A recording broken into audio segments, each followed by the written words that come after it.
Salam sejahtera buat kita semua.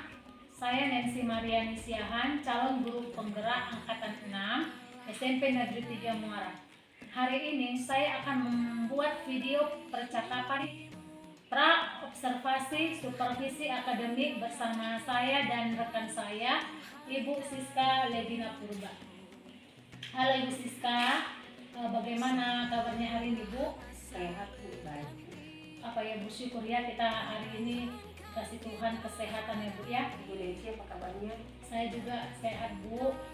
Bu Siska, sebelum melakukan supervisi akademik, kita akan melakukan percakapan yang tujuannya kita akan berbagi ilmu dan pengalaman ya Bu ya, yang akan bermanfaat pada saat supervisi nantinya. Apakah Ibu Siska setuju? Iya, saya setuju Bu. Oke. Oh ya Bu, kapan kira-kira Ibu akan mengadakan observasinya Bu? Besok tanggal 26 ya? Oh iya, besok tanggal 20 Iya, Januari. Oh jadi Ibu besok melaksanakan observasinya ya Bu ya? Iya. Apa yang Ibu Siska harapkan setelah kita melakukan percakapan kita hari ini Bu? Yang saya harapkan besok, ya saya siap melaksanakan observasi supervisi akademik tersebut. Kemudian siswa yang saya ajarkan atau peserta didik saya ajarkan bisa menerima pembelajaran yang saya berikan.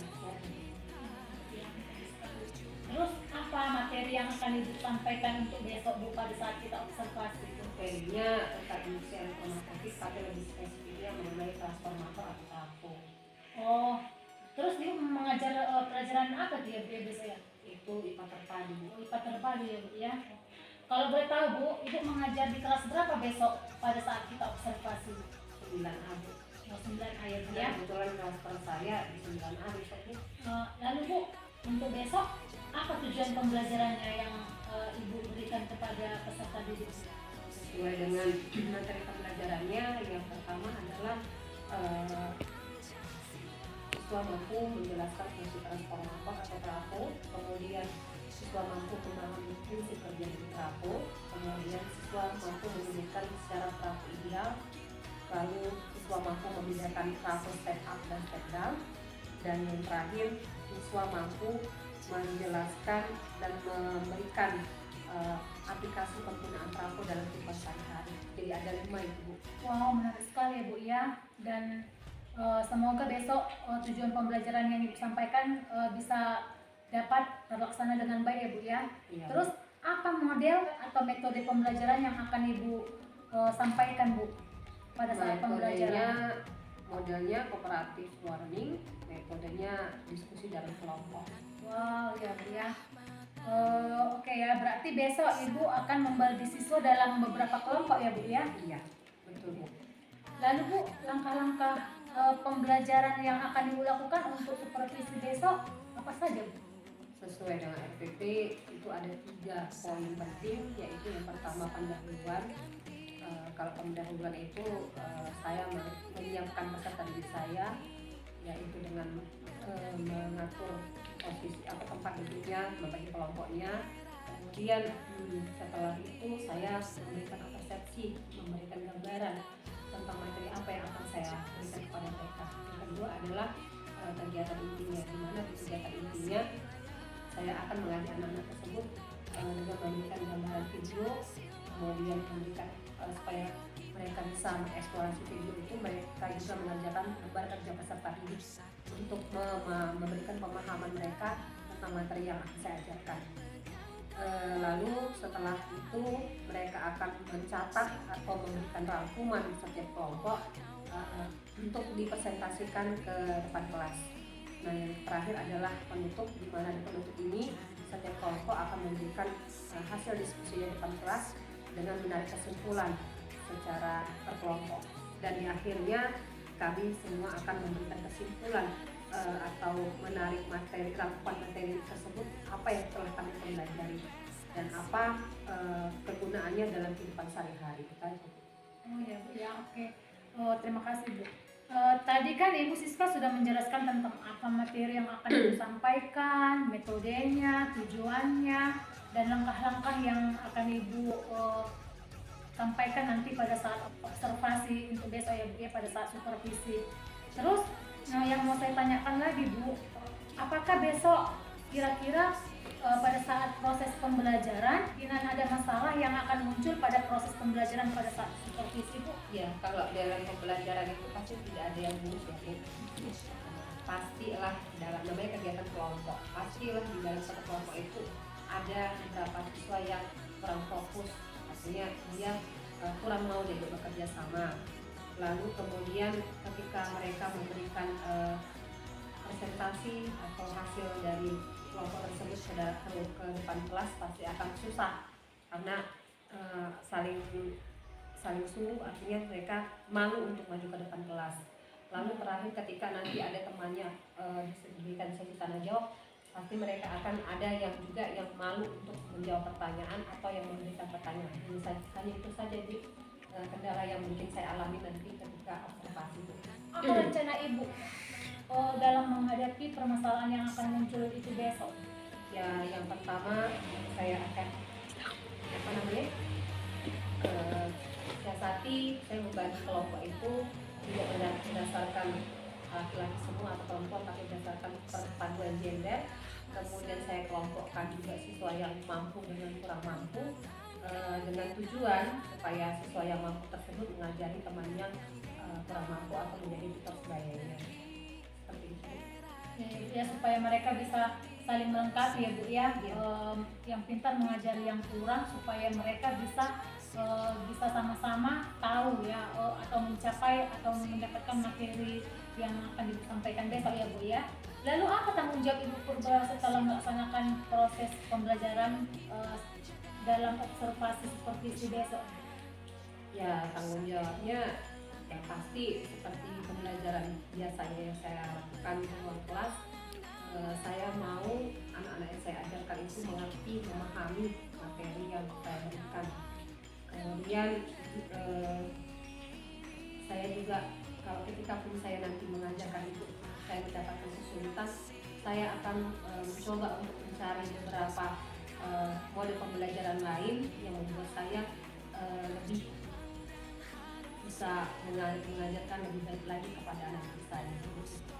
Semoga ya, Bu ya, pada saat kita observasi besok berjalan dengan lancar ya, Bu ya. Ya. Terima kasih Bu Purba untuk waktunya yang sudah Ibu sediakan pada percakapan pra-observasi hari ini. Semoga ketika besok kita dalam melaksanakan observasi berjalan dengan lancar dan kita sehat-sehat ya, Bu ya. Ya. Sampai bertemu lagi Bu untuk besok di observasi kita. Iya, sampai ketemu besok ya, Bu. Terima kasih Bu Purba. Terima kasih.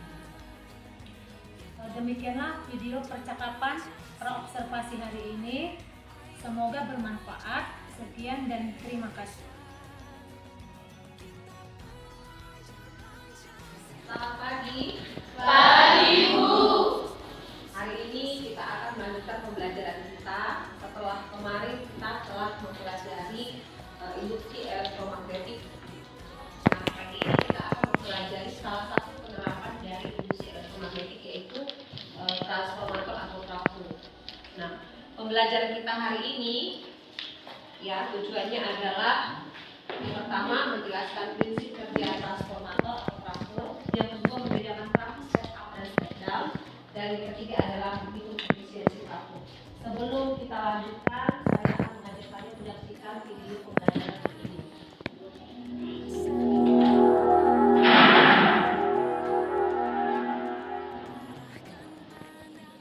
Selamat datang di channel Hobbytech. Di video kali ini kita akan membahas tentang sistem tenaga listrik. Karena hampir semua bentuk kenyamanan hidup modern saat ini bergantung pada listrik. Mulai dari sekedar untuk menerangi rumah, mendinginkan ruangan, menonton televisi, dan kegiatan rumah tangga lainnya. Tenaga listrik.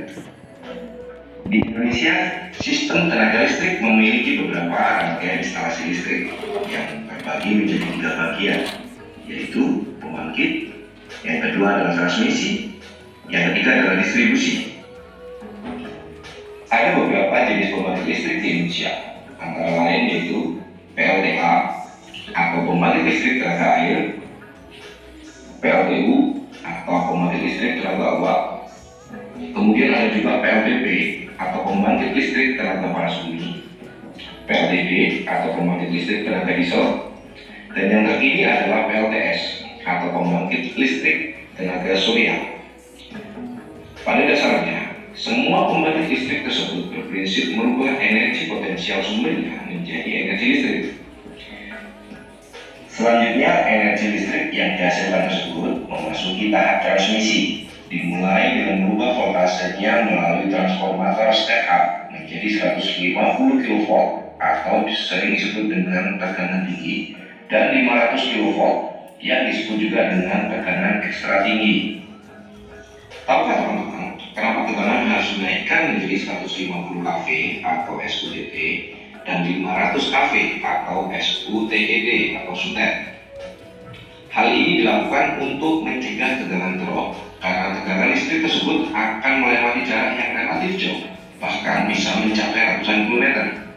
Selain itu, dengan menaikkan voltase, maka arus yang dihantarkan menjadi lebih kecil. Ingat kan, hukum daya sama dengan voltase kali arus. Masih ingat kan?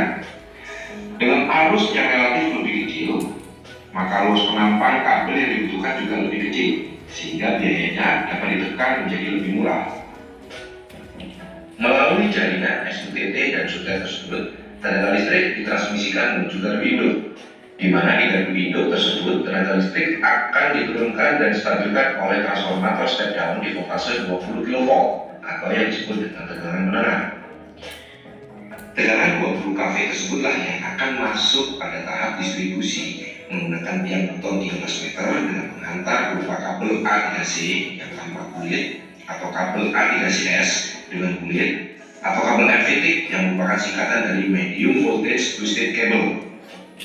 Listrik 20 kV tersebut akan melalui proses step down oleh transformator yang terpasang di tiang TN atau disebut sebagai gardu distribusi. Setelah melewati gardu distribusi, listrik telah bertegangan 220 volt berdasarkan ukuran fasa diametralnya atau 380 volt berdasarkan fasa ke fasa yang disebut sebagai listrik tegangan rendah atau TR. Listrik TR inilah yang akan didistribusikan melalui tiang-tiang 9 meter yang sering kita temui di lingkungan sekitar rumah kita. Dan tiang TR ini dapat langsung disambungkan ke rumah kita. 220 volt untuk listrik rumah satu fasa dan 380 volt untuk listrik rumah 3 fasa. Demikian penjelasan singkat mengenai sistem tenaga listrik di Indonesia. Semoga bermanfaat. Itu tadi tadi kita nonton videonya kan. Nah, jadi gambaran yang kita pelajari itu kita dapat dari video tadi. Kenapa gitu? Satu orang angkat tangan. Apa satu? Kenapa begitu? Listriknya kenapa? Video tersebut menjelaskan tentang asal dari listrik dan kemudian ada beberapa pembangkit yang bisa menghasilkan listrik, yaitu dari uap, air, surya, dan lain-lain. Kemudian listrik itu ditransformasikan dan melalui kabel listrik. Kemudian ada sampai ke rumah. Ada lagi yang lain? Pendapat yang lain? Kalau tadi bilang temannya itu prosesnya dari dia pembangkit listrik, kemudian ditransmisikan atau didistribusikan ke rumah. Ada lagi yang lain? Benar yang dibilang teman tadi itu mengenai pendistribusian listrik dari sumber arus listrik, yaitu PLTA, PLTU, dan PLTS. Yang sekarang menjadi pokok pembahasan kita adalah mengenai trafo atau transformator. Oke, transformator. Kalau kita lihat tadi videonya, transformator itu bentuknya seperti tiang-tiang listrik ya, ya kan? Nah, di sini kita akan mengenal trafo itu sih apa sih itu trafo, fungsinya apa? Kenapa kita belajar trafo? Nah, bagian utama trafo ini ya ada namanya kumparan primer, kemudian kumparan sekunder, dan ada namanya induksi. Nah, kalau dibuka ini kumparan ini dia ada Jadi ini kumparan ini disebut lilitan. Kumparan primer ini terdiri dari beberapa lilitan dari beberapa kabel. Ini juga seperti itu. Ini sekunder. Nah, kita lihat ya. Nampak ya jelas kan? Ini. Nah, transformator tadi setelah kita lihat video tadi dapat gambaran ya. Berarti dari dia sumber arus listrik tegangan yang dihasilkan itu berupa ribuan atau bahkan jutaan volt, ya kan? Nah, untuk sampai ke rumah, tegangan yang jutaan atau ribuan volt tadi harus diturunkan ke menjadi tegangan berapa di sini? Ini total. Itu daya. Tegangan kita satunya volt ya. Nah, berapa di rumah? Di sekolah kita ini berapa? Yang sering berapa? Iya betul, 220 volt. Dari yang 1000 volt tadi diturunkanlah ke rumah ya menjadi 220. Alat apa dipakai? Ya ini, transformator ini. Jadi prinsip kerja dari transformator itu adalah menaikkan dan menurunkan tegangan. Maka dikenal transformator atau trafo itu ada dua, yaitu yang pertama transformator step up dan yang kedua adalah transformator step down. Intinya seperti ini. Nah, tadi kita kenal ada namanya lilitan primer dan lilitan sekunder. Jadi kalau dia lilitan primer, nah itu yang terhubung langsung dengan sumber arus listrik. Sementara lilitan sekunder itu adalah keluarannya. Ya. Nah, kita lihat ini namanya transformator step up. Ciri-cirinya yang pertama adalah lilitan sekundernya akan lebih besar dari lilitan primernya. Kemudian tegangan sekundernya lebih besar dari tegangan primernya. Lalu kuat arus sekundernya lebih kecil dari kuat arus primernya di gambarnya. Berarti kalau dia step up, ciri utamanya adalah ini lilitannya. Lilitan primernya akan lebih kecil dari lilitan sekundernya. Itu menaikkan tegangan. Makanya tadi dibilang di video tadi selain diturunkan, untuk dia ditransmisikan kembali ke tempat yang lebih jauh harus dinaikkan lagi, gitu kan? Iya kan? Dinaikkan dulu supaya tidak ada apa kan dibilangnya. Iya, tidak terjadi korsleting di perjalanan. Karena namanya kabel listrik itu kalau dia tegangan tinggi akan lebih besar kabel penghantarnya. Jadi kalau tegangannya kecil akan tidak tersalurkan. Makanya tadi kita lihat ada seperti kabel listriknya beda ya dengan yang tadi lebih besar, ada 3 kali lipat dari yang kamu lihat sebelah sana itu ada nampak kabel listrik 3 kali lipat dari sini besar kabelnya. Berarti kalau 3 kali lipat dari sini besar kabelnya, tegangan yang dihasilkan pun harus besar dan arus yang ditransmisikan pun harus besar. Beda dengan ke rumah. Kalau rumah kan tipis ya. Kamu lihatlah kabel ini. Ini kabel, lihat kabel ini ya. Ini kabel ya. Ya, ini kabel ini. Kenapa ini kabelnya ini lebih besar dengan kabel yang ini? Karena arus yang dihasilkan pun ini lebih banyak masuk ke sini. Kamu lihat aja nih, colokannya ada 3 ya. Kalau seandainya kabel ini tadi dipakai yang kecil, ya otomatis tegangan yang dihasilkan nanti akan kecil juga. Alat yang kita lihat di depan ini ada fokus, ada laptop, ada apa namanya ini? Itu tidak akan bisa. Jadi jelas ya? Kita lanjutkan. Nah, transformator punya namanya perhitungan secara matematis, namanya persamaan transformator atau persamaan trafo. Oke, kamu lihat di situ. Di buku paket pun ada nah, di halaman 33, silakan dibuka. Oke, halaman 33, silakan dibuka. Itu ada, bisa dilihat ya. Lalu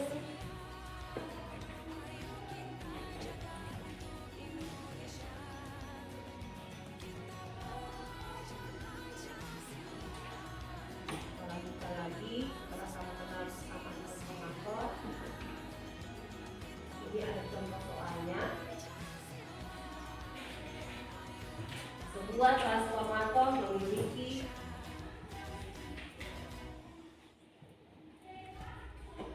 jumlah lintan primer. Nah, bagaimana cara menyelesaikannya? Kita lihat. Kita masukkan dulu persamaan apa dipakai, NP per NS sama dengan PP per PS. Kemudian kita masukkan angkanya. Lintan primer yang mana? Inilah NP, ini NP. Ya. Kemudian sebenarnya yang mana? Ini 200 lintan. Jadi ini 200 lintan ini ya. Kita masukkan angkanya. Yang dicari apa? Yaitu tegangan sekunder. Nah, seperti kita ketahui bersama, kalau seperti ini ada perbandingan, maka kita hitung dengan perkalian silang, ya. 6000 dikali PS sama dengan 40 volt dibagi kali 200. Kemudian seperti ini. Jelas? Oke. Nah, trafo juga punya namanya efisiensi. Apa itu efisiensi trafo? Artinya perbandingan energi yang keluar dari transformator sama dengan energi yang masuk pada transformator. Sama seperti kabel yang kita lihat ini. Kalau di sini masuk 1000 namanya volt, berarti yang dikeluarkan itu harus 1000 volt. Nah, di trafo ya, rumus efisiensi di itu sebagai berikut. Di rumusnya dinamakan sebagai N. Oke. Energi primer, energi sekunder, daya primer dan daya sekunder. Oke. Sekarang kita bekerja secara berkelompok ya. Kita lihat gambar ini. Silakan bagi kelompoknya seperti yang sudah biasa kita kerjakan secara sekilas. Coba kamu diskusikan dengan kelompok. Bagaimana dengan energinya, bandingkan dengan energinya. Bagaimana dengan trafo, jenis trafo apa yang digunakan, ya? Apakah dia semua step up semua, atau harus ada step down dulu? Jelas nggak namanya? Coba kamu diskusikan dengan kelompokmu. Bagaimana penggunaan trafo pada transmisi energi listrik jarak jauh?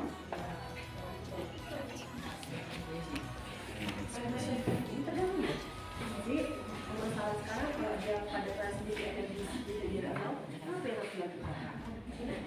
Kalau dia diskusikan lagi kembali langsung dari ucapan harus dilakukan. Puasa supaya sampai ke lain. Udah ada yang kesimpulan. Saya bukan ngobrol ke depan, sudah ada di seperti. Siapa satunya ya? Oke. Oke, silakan maju kelompoknya si Kevin dengan kelompoknya si. Oke, kita dengarkan hasil diskusi dari kelompok Kevin dan teman-teman. Saya dari kelompok Tapel. Saya ingin mengungkapkan hasil diskusi saya dan teman saya. Diskusi saya tentang pembangkit listrik dan alat-alat yang digunakan untuk menyalurkan listrik. Yang pertama ada pembangkit. Pembangkit ini ada beberapa jenis. Kemudian pembangkit ini menyalurkan listrik ke dalam transmisi namanya. Di transmisi pertama ada itu step up. Step up artinya menaikkan arus listrik agar bisa berjalan dengan jauh. Mengapa dibuat step up bertegangan tinggi? Itu untuk mencegah listrik drop. Jika tegangan listrik membesarkan, maka arus listrik menjadi kecil. Kemudian arus listrik akan disalurkan melalui kabel-kabel listrik. Jika kabelnya besar, maka tegangannya juga akan tinggi. Kemudian sesudahnya sampai ke bisa dibilang ini trafo. Jika dia sudah sampai ke trafo, dia akan menjadi daun atau turun. Ini proses yang akan masuk ke rumah, diturunkan dari rumah menggunakan trafo. Sekian dari saya, kelompok apel. Terima kasih. Kita beri kelas untuk kelompok apel dan teman-teman.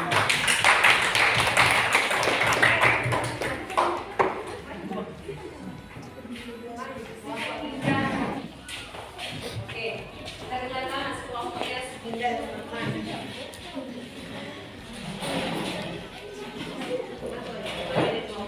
Ada 3 sistem tenaga listrik, yaitu sistem pembangkit, transmisi, dan distribusi. Transformator step-up dan transmisi dapat menaikkan tegangan dari 24 kF menjadi 120 kF atau tegangan tinggi dan 500 kF tegangan ekstrim tinggi. Dengan menaikkan volt dan tegangannya diturunkan adalah untuk mencegah step drop, karena arus yang diangkat itu jauh atau bisa mencapai ratusan meter. Dan terima kasih. Kita beri kelas untuk kelompoknya Sugenda. Kesimpulan dari pembelajaran ini, transformator itu digunakan adalah alat yang menggunakan prinsip induksi elektromagnetik. Transformator atau kita kenal namanya trafo. Nah, trafo ini berfungsi untuk penaikan dan penurunan tegangan. Nah, trafo step up ini banyak digunakan pada penggunaan transmisi energi listrik jarak jauh. Benar yang dibilang teman-teman tadi, ketika listrik itu dihasilkan dari sumber pembangkit listrik, ya, maka tegangannya akan dinaikkan, yang untuk menghindari terjadinya drop out, supaya listrik tersebut bisa ditransmisikan ke jarak jauh. Nah, ketika listrik tersebut akan didistribusikan atau dimasukkan ke dalam rumah, maka diturunkanlah tegangannya menggunakan transformator namanya step down. Jadi, trafo itu ada 2 jenis, step up dan step down. Kemudian untuk menghemat efisiensi atau menghemat daya selama perjalanan, maka tegangan yang harus diberikan adalah tegangan. Jadi jumlah daya yang masuk dengan jumlah daya yang keluar itu adalah 100% untuk efisiensi dari trafo. Jadi demikianlah kesimpulan kita hari ini, pembelajaran hari ini. Di pertemuan selanjutnya kita akan menghitung, ya, berapa jumlah arusnya, berapa jumlah tegangannya, berapa jumlah lirikannya, kita akan hitung di pertemuan selanjutnya. Karena pertemuan ini hanya mengenal apa itu trafo, kemudian apa fungsi trafo, apa itu efisiensi trafo. Ya, jelas? Baik, terima kasih untuk pembelajaran kita hari ini. Jangan lupa tugas di rumah kalian baca lagi mengenai rumus dari transformator. Di pertemuan selanjutnya kita akan menghitung, ya, menghitung berapa efisiensinya, berapa jumlah lirikannya, berapa volt arusnya, dan berapa tegangan dari transformator tersebut. Oke, kita beri aplaus untuk kita semua.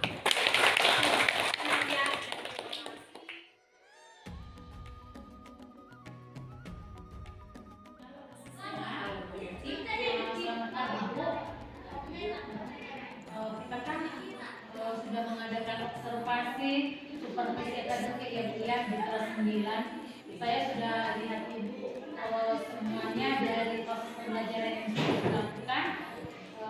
Setelah kita melakukan supervisi, saya mau mengajak ibu berbincang-bincang yang seperti kita bicarakan.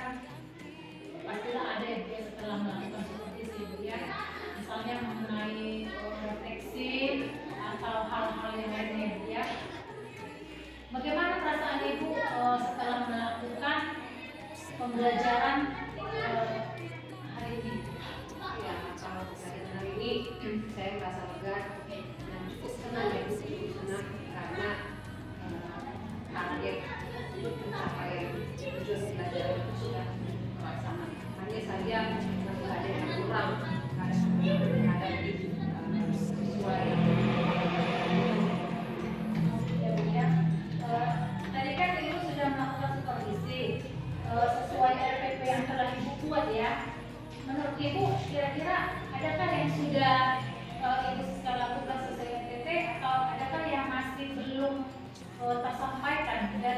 yang Ibu Siska buat?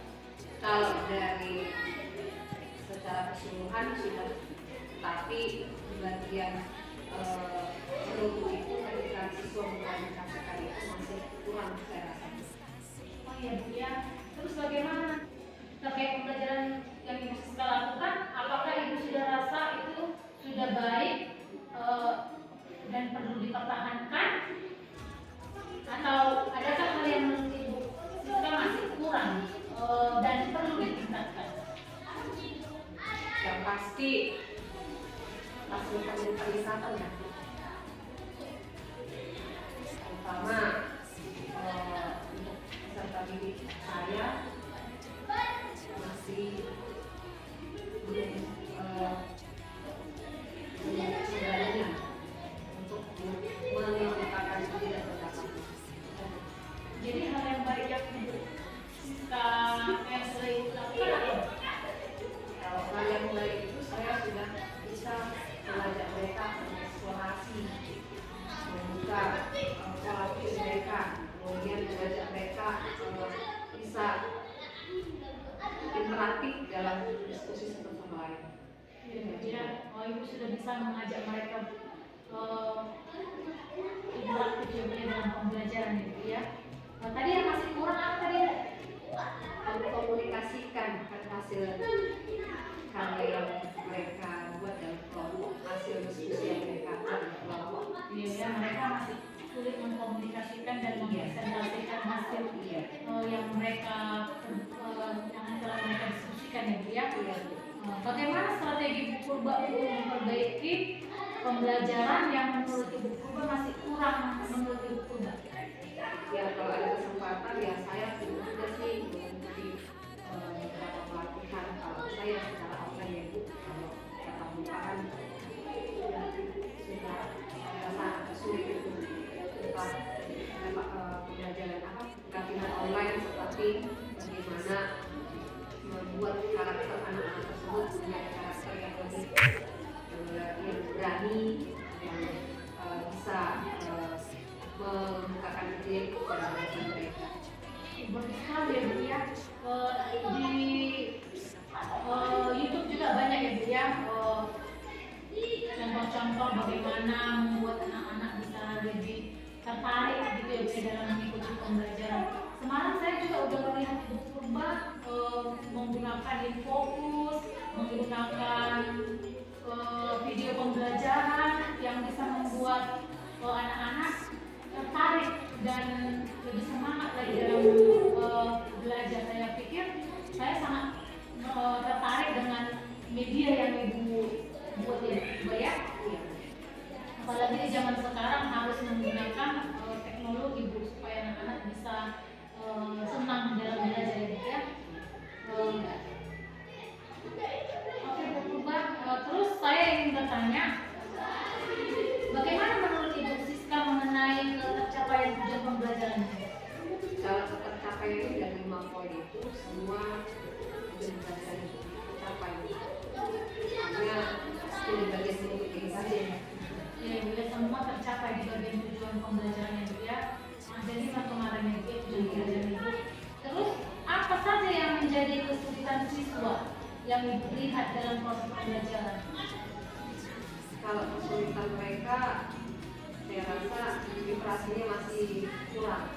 Literasinya masih kurang ya Bu Karena ya. kemarin ketika untuk menjawab beban kerja yang saya berikan, mereka merasa ada beberapa orang yang malas membaca. Jadi literasi ini sepertinya harus dikembangkan lagi di sekolah kami ini. Terus bagaimana Ibu mengatasi kesulitan yang dihadapi siswa Ibu? Rencana saya depannya 5 menit sebelum pembelajaran saya ajak mereka untuk menelaah sedikit materi dari pembelajaran yang akan saya ajarkan. Oh, sangat bagus sekali ya Bu ya. Jadi Ibu nanti menyuruh mereka untuk membaca 5 menit sebelum pembelajaran ya Bu ya. Terus apa rencana tindak lanjut setelah Ibu Siska melakukan proses pembelajaran di kelas tadi? Yang pertama, saya akan mencoba mengajak mereka, membuka literasi mereka, kemudian saya akan lebih sering lagi mengajak mereka untuk mengemukakan pendapatnya baik dalam diskusi di kelas ataupun kalau misalnya SPT di halaman sekolah pribadi. Ya, saya berusaha untuk memotivasi mereka supaya mereka bisa memberikan komentarnya atau memberikan pendapatnya dengan baik. Dan Iya Bu, saya sangat setuju. Bagus sekali Bu ya, rencana tindak lanjut yang Ibu sampaikan tadi. Bu Siska, terima kasih banyak ya Bu Siska atas waktu yang sudah Ibu Siska luangkan untuk saya, mulai dari tahap observasi dan pasca observasi hari ini. Semoga kita lebih sukses ke depannya dalam mendidik anak-anak kita ya Bu Siska ya. iya, terima kasih kembali. Oke, sampai jumpa di lain waktu ya Bu Siska. Demikianlah video pasca